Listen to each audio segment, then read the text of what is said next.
আসসালামু আলাইকুম। আশা করছি সবাই খুব ভালো আছেন। আজকে খুবই সহজ একটা রান্নার রেসিপি নিয়ে হাজির হয়ে গেলাম। আজকে করে দেখাবো নারকেল দিয়ে পাকাল মাছ। এটাকে অনেক জায়গায় পাকাল মাছ, বাইম মাছ বা বাইন মাছও বলে। অনেকেই বলে পাকাল মাছে একটা গন্ধ আসে। তো এই রেসিপিটা ফলো করে যদি রান্না করেন তাহলে আপনি মাংসের তরকারিটা রেখে অবশ্যই এই মাছের তরকারিটা দিয়েই ভাত খাবেন।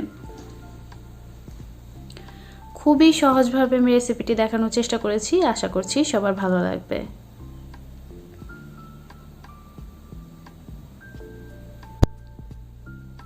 একটা প্যান গরম করে 1/3 কাপ পরিমাণ তেল দিয়েছি, এরপর দিচ্ছি একটা তেজপাতা আর সামান্য একটু জিরা,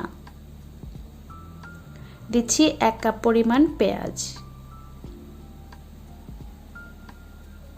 পেঁয়াজটাকে হালকা একটু ভেজে নিতে হবে।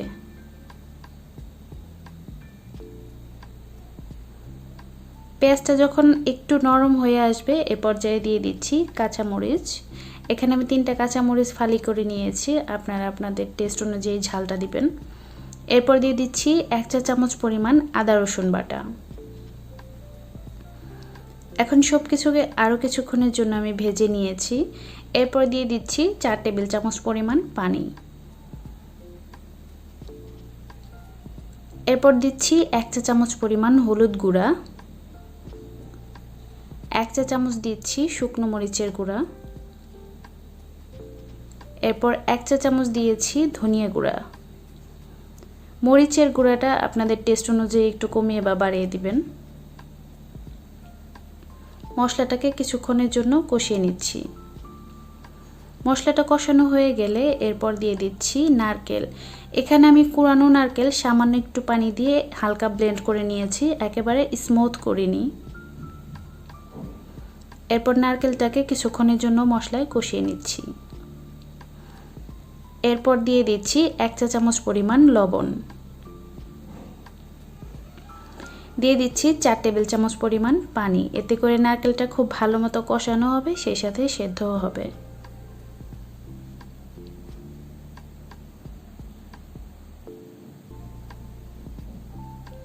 মশলাটা কিন্তু খুব ভালোভাবে কষানো হয়ে গেছে। আমি যে পানিটা দিয়েছিলাম সেটা শুকিয়ে তেলটা উপরে চলে এসেছে। এখন আমি মাছ দিয়ে দিব। এখানে আমি 2টা পাকাল মাছ নিয়েছি, বড় সাইজের।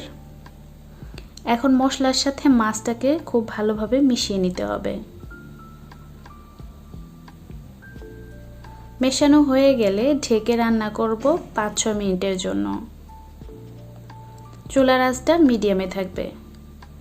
5 মিনিট পরে আমি ঢাকনা তুলছি, মাছ থেকে কিন্তু অনেকটা পানি বের হয়ে এসেছে।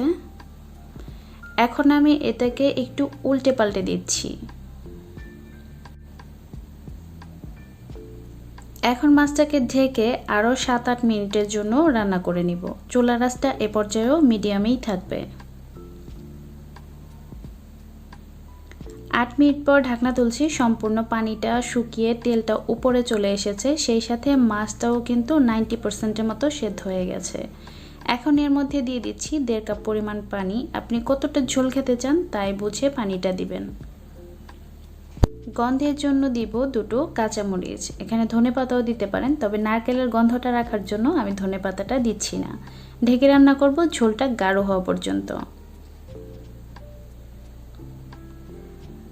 পানিটা কিন্তু শুকিয়ে অনেকটা ঘন হয়ে এসেছে। আমি এর বেশি ঘন করব না, আপনারা চাইলে আরও একটু ঘন করে নিতে পারেন বা আরও একটু ঝোলও রাখতে পারেন।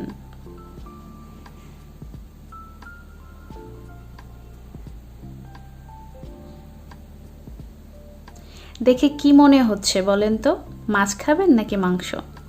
আমার মনে হয় মাংস রেখে আপনি এই মাছের তরকারিটা দিয়েই ভাত খাবেন।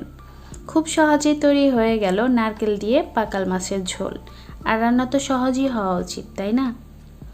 রেসিপিটি যদি ভালো লাগে তাহলে প্লিজ আমার চ্যানেলটি সাবস্ক্রাইব করবেন। আর এই রেসিপি সম্পর্কিত কোনো প্রশ্ন যদি থাকে তাহলে জানাতে পারেন কমেন্ট সেকশনে।